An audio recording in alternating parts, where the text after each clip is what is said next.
Hi guys, welcome back to my Brave X VS guide. Now I'm gonna talk about X Abilities Batch 2, and this batch featuring, Final Fantasy VII Remake characters. And I think this batch is kinda same like the first batch, because on the first batch, the best awakening, I can say it is for Lauren and VA unit.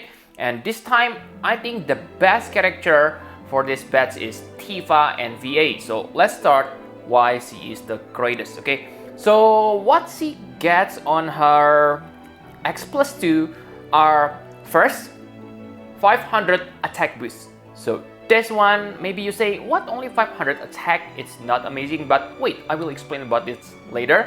And the second X ability is her normal attack now become bolting strike chain, and it can break 60 to 75% attack magic. And I can say it's kind of useless because yes, if you are unlucky, you only get like 60% attack and magic breaks, and that's kind of dangerous.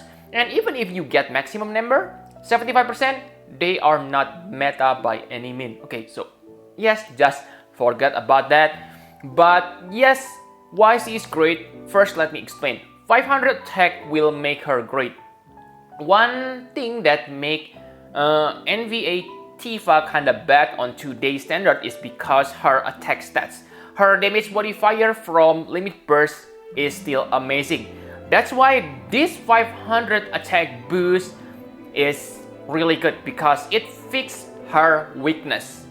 Okay, and yes, with 500 attack boost, maybe you say, oh, her stats is kinda low, but let me remind you that she can equip Avalanche Tifa STMR. Okay, so if she equip Avalanche Tifa STMR, she gonna get 500 attack boost. So if you have two of those, that means you get 1000 attack boost. And like you can see here on the screen, so my Tifa equip one Avalanche Tifa STMR, okay, Crescent Moon Charm, and this make she has like 4900 attack. And let's say if I manage to have two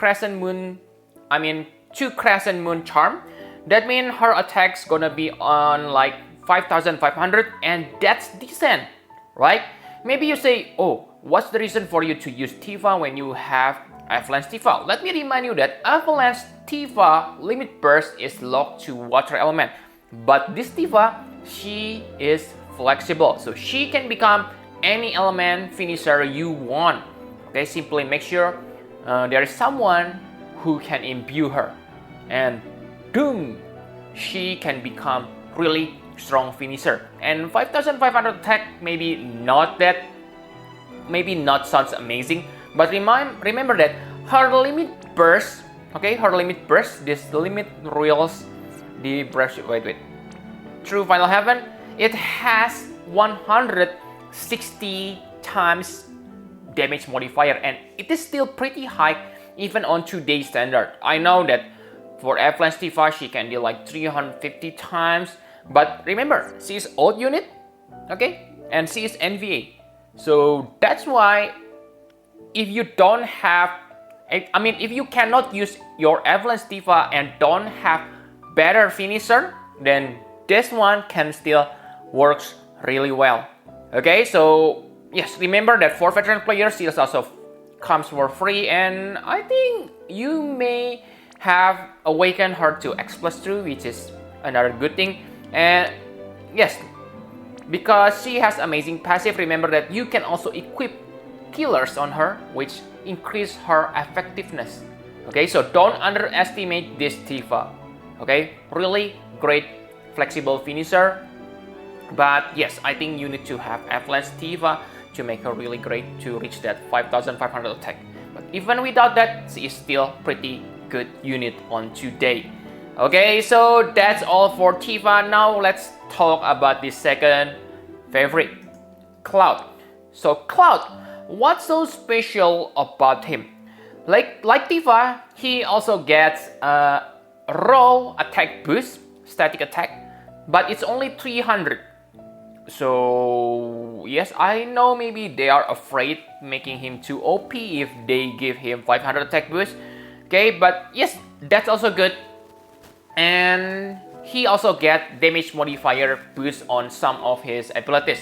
Maybe the most notable one is Braver, because Braver now can be like 120 times without setup. So it's quite high. Remember, you can triple cast this, so it's quite strong finisher. And Plasma Slicer on his Brave Shift form.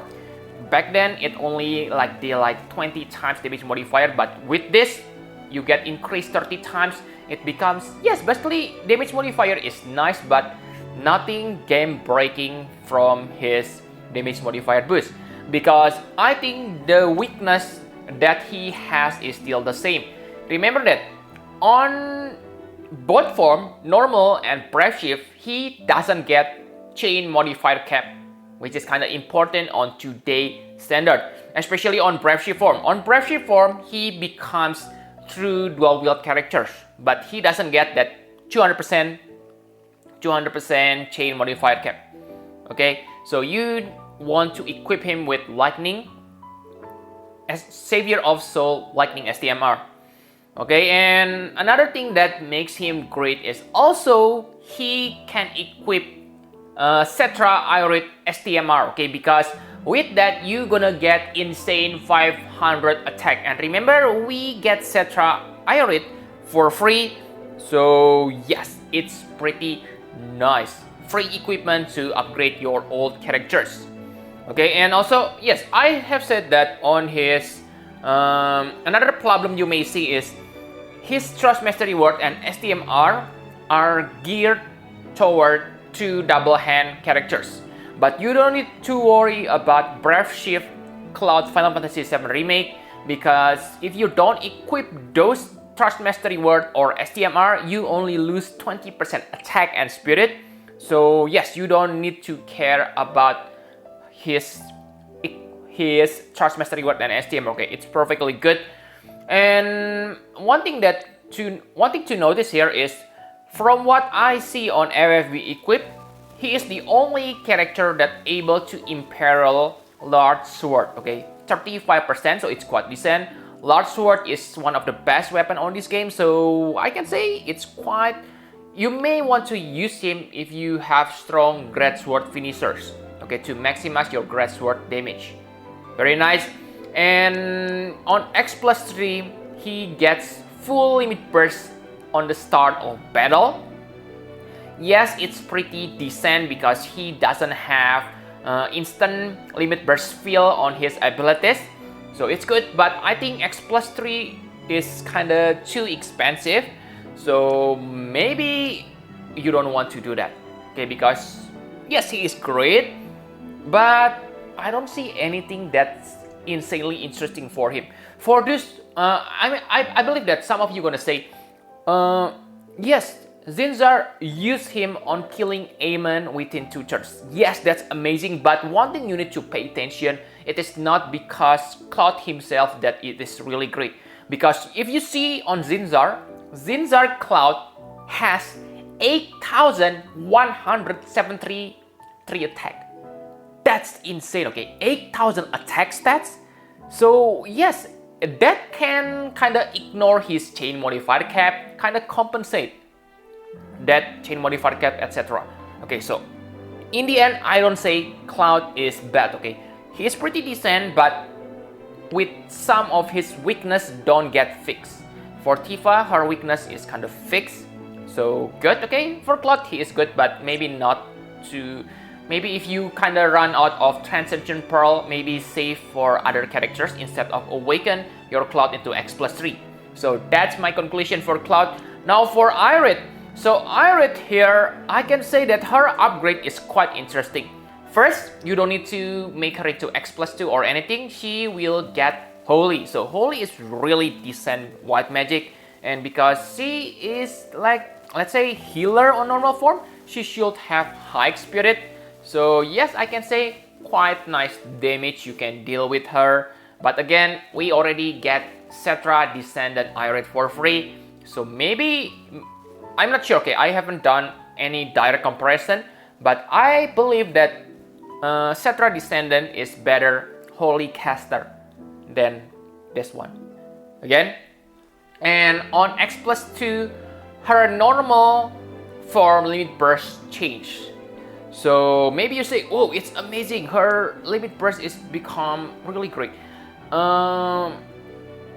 First, yes, it becomes great, it becomes probably better, but on some situation, maybe her old limit burst is better. Why? Let me explain it. Her old limit burst gonna recover ailments on the next turn automatically. Okay, this may sound inferior compared to ailments resistance boost, but remember that your ailments resistance boost can be dispelled by the enemy. So on some situation where the enemy dispel your resistance, maybe it's better to have next turn ailments cure. Okay, that's all I want to say, but maybe it's not that important. Okay, I simply want to point that out. For MP and health recovery, I think this one is better. Actually, for health is same, but for MP it's 30% versus 80 MP, which is kind of shameful back then. Okay, but for ailment resist, pay that in mind. Okay, and that's for the normal form. On her brave ship form, I can say that she is also nice. Why? Because again, she can equip Cetra, Descendant, Aerith, STMR, which gonna gives her insane 500 magic. So if you have two of those, if of that thing, wow, you can reach high magic stats. But again, the problem is she doesn't have a chain modifier cap boost. Okay, so that's a little annoying problem, but with high magic stats, maybe you can compensate that. Okay, and yes, she becomes one of the best quad cast light element chaos. She becomes one of the best quad cast Chaos Wave Awakening. Yeah, Chaos Wave Awaken caster on the game. Okay, because her like Chaos Wave Awaken deal like 95 times per cast, so it's quite high. And remember, she can also become finisher for fire, ice, lightning, magic damage. Okay, so now they deal like 100 times damage per cast, which is great, but I think you won't be able to finish them all because the animation takes quite long. Okay, so good luck if you want to try that. If you're able to do that, then definitely nice thing to try. But overall, I don't think her upgrade. Overall, I don't think you will use her more often than you have before. Okay, unlike Tifa, maybe some of you haven't used Tifa for a long time, but with this upgrade, her attack boost and ability to equip Avalanche Tifa STMR, he can become relevant character for Dark Vision, especially on early stage for easy maximum damage setup. But for Aerith and Cloud, I don't think they are that amazing. Okay, but yeah, still pretty good, I can say about that. Okay, so I think that's all you need to know about this batch Abilities Awakening. Please leave it on the comment which one is your favorite, but mine is Tifa because she is amazing, and I hope they upgrade this X abilities faster. Okay, because I don't want to undermine programming work. Okay, I'm not programmer. I don't know how complicated, but I know I've tried to learn Swift coding, and based on that, correct me if I'm wrong. Okay, correct me if I'm wrong. Based on that lesson, I learned that for the case like this, I think you only need to insert the extra abilities on character class. I believe that they make this each character on some kind of class, on class section or whatever. I cannot say it with ease. Okay, if you are a programmer, you understand better than me. But yes, the point is, I don't think that adding one or two abilities to currently available character is that hard. Please forgive me if I'm wrong. Okay, but it's kind of stingy. Okay, if we only get this 3 characters ability awakening per month, and they are the same like Japan, basically what you only need to do is copy paste, right? Please, again, correct me if I'm wrong. But it feels so late. We should get this one when Final Fantasy VII banner comes out. And right now we are on Final Fantasy VI event, and I wish we gonna get that Log, Terra, X abilities, but we don't get that. Instead, we get this Final Fantasy VII. Okay, so I hope they hear us this time. Okay, please. Okay, so I think that's all you need to know. Thank you very much for watching. Please hit the like button and subscribe to my channel for more Final Fantasy Private Series guide. Bye bye, guys.